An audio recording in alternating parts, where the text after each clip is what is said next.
दोस्तों आप देख रहे हैं स्टडी फॉर जॉब्स विद फौजी जुनैद। दोस्तों आपका हमारे चैनल में बहुत बहुत स्वागत है। दोस्तों अगर आपकी क्वालिफिकेशन केवल 10th पास है और आपका भी सपना है भारतीय रेलवे के अंदर परमानेंट गवर्नमेंट जॉब करने का, तो आपके लिए बहुत ही बड़ी खुशखबरी आ चुकी है। रेलवे रिक्रूटमेंट बोर्ड के द्वारा रेलवे एएलपी रिक्रूटमेंट 2026 का ऑफिशियल नोटिफिकेशन जारी कर दिया है।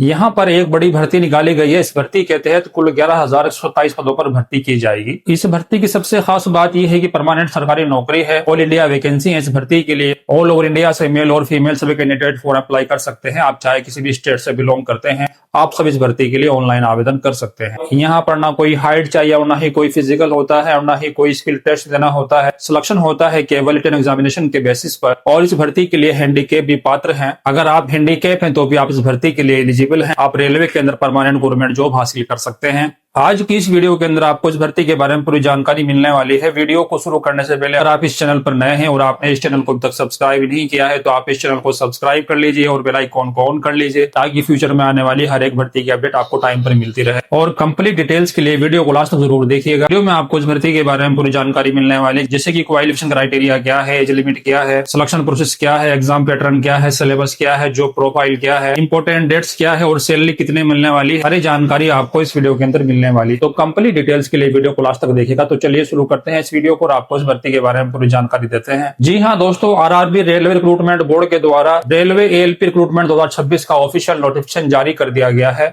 जिसकी ऑनलाइन आवेदन की प्रक्रिया 15 मई से शुरू की जाएगी और अप्लाई करने की लास्ट डेट रहेगी 14 जून 2026। ये भर्ती रेलवे रिक्रूटमेंट बोर्ड के द्वारा अलग अलग जोन के लिए निकाली गई है। पोस्ट का नाम है ALP assistant loco pilot. Total post है 11,127। अब बात करते हैं क्वालिफिकेशन क्राइटेरिया की। रेलवे एएलपी रिक्रूटमेंट 2026 के लिए आपके पास क्वालिफिकेशन 10th पास होनी चाहिए और साथ में आपके पास आईटीआई सर्टिफिकेट होना चाहिए, मैकेनिक, इलेक्ट्रॉनिक्स आदि।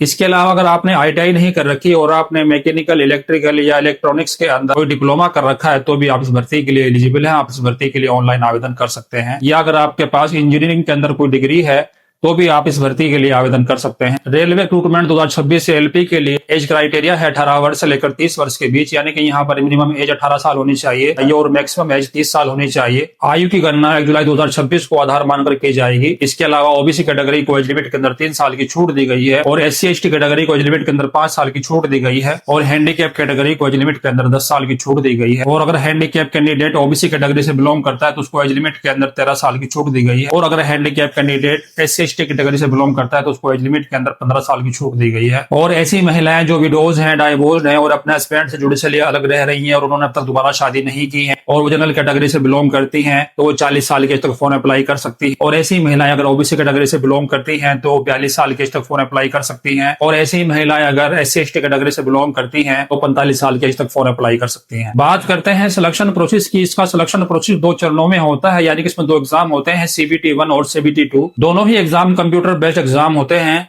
जो कि सीबीटी मोड में होते हैं। फिर होता है एक सीबीएटी एग्जाम, जिसमें कि आपकी मानसिकता की जांच की जाती है। तो होगा डॉक्यूमेंट वेरिफिकेशन और एक मेडिकल एग्जामिनेशन। अब जानते हैं सीबीटी 1 एग्जाम के पैटर्न के बारे में। सीबीटी 1 एग्जाम के अंदर 75 क्वेश्चन आते हैं। टाइम मिलता है 1 घंटे का सोल्व करने के लिए। नेगेटिव मार्किंग 1/3 की होती है। एग्जाम के अंदर मैथमेटिक्स, रीजनिंग, जनरल अवेयरनेस और जनरल साइंस के क्वेश्चन आते हैं। मैथमेटिक्स के 20 क्वेश्चन आते हैं 20 मार्क्स के। रीजनिंग के 25 क्वेश्चन आते हैं 25 मार्क्स के। जनरल इंटेलिजेंस और रीजनिंग के 25 क्वेश्चन आते हैं 25 मार्क्स के। जनरल साइंस के 20 क्वेश्चन आते हैं 20 मार्क्स के। अवेयरनेस और करंट अफेयर्स के 10 क्वेश्चन आते हैं 10 मार्क्स के। टोटल 75 क्वेश्चन आते हैं 75 मार्क्स के। टाइम मिलता है 1 घंटे का सोल्व करने के लिए। सभी क्वेश्चन एमसीक्यू बेस्ड क्वेश्चन होते हैं, यानी कि मल्टीपल चॉइस क्वेश्चन होते हैं। एक क्वेश्चन के लिए 1 मार्क्स मिलता है। नेगेटिव मार्किंग 1/3 की रहती है। सीबीटी 1 एग्जाम क्वालिफाई करने के बाद फिर होगा सीबीटी 2 एग्जाम। सीबीटी 2 एग्जाम के अंदर 2 पार्ट होते हैं, पार्ट 1 और पार्ट 2। टोटल क्वेश्चन होते हैं 175 मार्क्स के। पार्ट 1 के अंदर mathematics, general intelligence and reasoning, basic science और इंजीनियरिंग के 100 क्वेश्चन आते हैं 100 मार्क्स के। और पार्ट 2 के अंदर रिलेवेंट ट्रेड से 75 क्वेश्चन आते हैं 75 मार्क्स के। यानी कि आपने जिस ट्रेड से फॉर्म अप्लाई किया है, यानी कि जिस ट्रेड से आपने आईटीआई किया हुआ है और आपने फॉर्म अप्लाई करते वक्त जिस ट्रेड का आईटीआई सर्टिफिकेट लगाया है, उस ट्रेड से 75 क्वेश्चन आएंगे 75 मार्क्स के। यानी कि अगर आपने आईटीआई कर रखा है इलेक्ट्रिशियन ट्रेड के अंदर या फिटर ट्रेड के अंदर, जिस ट्रेड में आपने आईटीआई किया हुआ है उसी ट्रेड से 75 क्वेश्चन पूछे जाएंगे 25 मार्क्स के। क्वेश्चन एमसीक्यू बेस्ड क्वेश्चन होंगे। पेपर को सोल्व करने का टाइम मिलेगा 2.5 घंटे का। इसी एग्जाम के बेस पर आपकी मेरिट बनेगी और सिलेक्शन होगा। सीबीटी 2 एग्जाम जो होता है वो मेरिट बेस होता है और सीबीटी 1 एग्जाम क्वालिफाइंग नेचर होता है। इसके बाद रहेगा आपका सीबीएटी एग्जाम जो कि साइको टेस्ट होता है, जिसमें कि आपकी मानसिकता की जांच की जाती है। लास्ट में रहेगा डॉक्यूमेंट वेरिफिकेशन और मेडिकल एग्जामिनेशन, और इसके बाद आपकी मेरिट लिस्ट तैयार की जाएगी। बात करते हैं railway ALP assistant loco pilot salary की। पे लेवल 2 की पोस्ट जिसका बेसिक पे होता है 7th पे कमीशन के अकॉर्डिंग 1900 रुपए से लेकर 63,200 रुपए। रेलवे एएलपी को कई प्रकार के गवर्नमेंट अलाउंसेस भी मिलते हैं, जैसे कि dearness allowance, home rent allowance, transport allowance, running allowance, night duty allowance, 2 बच्चों के लिए एजुकेशन अलाउंस। के अलावा रेलवे कर्मचारियों को मिलती है फ्री रेलवे पास, मेडिकल फैसिलिटीज, पेंशन बेनिफिट्स। अगर आप यहाँ पर रेलवे एएलपी की पोस्ट पर सिलेक्ट होते हैं तो आपकी यहाँ पर शुरुआती सैलरी ही 40 से 45 हजार रुपए पर मंथ होती है, और यहाँ पर इस सैलरी में हर साल लगभग 5,000 रुपए का इजाफा होता है। अगर आप 10 साल तक कंटिन्यू सर्विस करते हैं तो आपकी सैलरी बढ़कर 1 लाख रुपए तक पहुंच जाती है। बात करते हैं जॉब प्रोफाइल की, यानी कि एएलपी असिस्टेंट लोको पायलट का काम क्या होता है। लोको पायलट की मदद करना,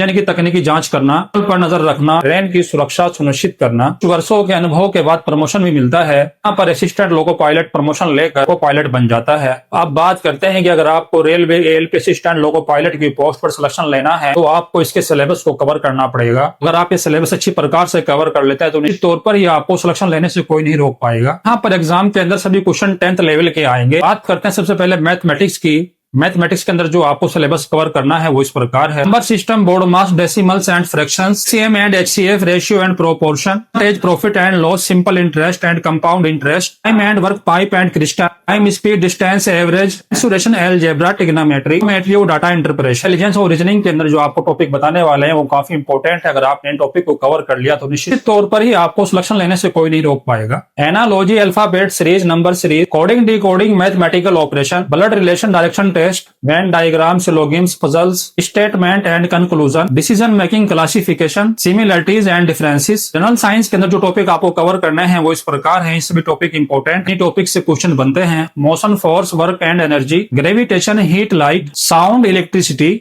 और मैग्नेटिज्म। केमिस्ट्री के अंदर जो आपको पढ़ना है chemical reaction, acid, basis, metals and non metal, carbon compound, periodic tables, chemical bonding. और बायोलॉजी के अंदर जो आपको टॉपिक पढ़ने हैं वो इस प्रकार हैं। Cell structure, human body system, nutrition, diseases, environment, plant and animal kingdom. General awareness के अंदर जो आपको टॉपिक कवर करने हैं वो इस प्रकार। आपको लास्ट 6 मंथ का करंट अफेयर्स को पढ़ना होगा। Indian history, geography, Indian polity, Indian economy, important date, awards and honours, books and authors, sports, science and technology. अगर आपने इलेक्ट्रिशियन ट्रेड से आईटीआई कर रखा है तो आपको क्या पढ़ना है। Basic electrical engineering, AC DC current transformer, motor generator, electrical circuit wiring, measurement और इंस्ट्रूमेंट्स। और अगर आपने फिटर ट्रेड से या इलेक्ट्रिकल ट्रेड से आईटीआई कर रखा है तो आपको क्या पढ़ना है। Engineering drawing, workshop calculation, machine tools, measurement tools, welding, lathe machine और production technology. ALP exam qualify करने के लिए आपको मुख्य रूप से मैथमेटिक्स, रीजनिंग, जनरल साइंस और टेक्निकल ट्रेड पर फोकस करना होगा।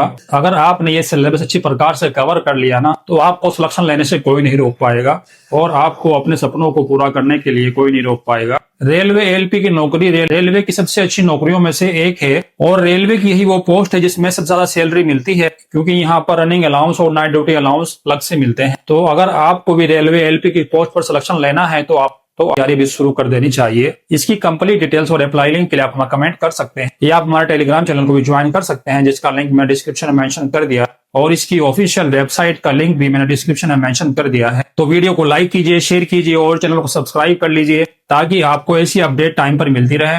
तो चलिए मिलते हैं नेक्स्ट वीडियो में एक नई सरकारी नौकरी की अपडेट के साथ। तब तक के लिए जय वंदे मातरम।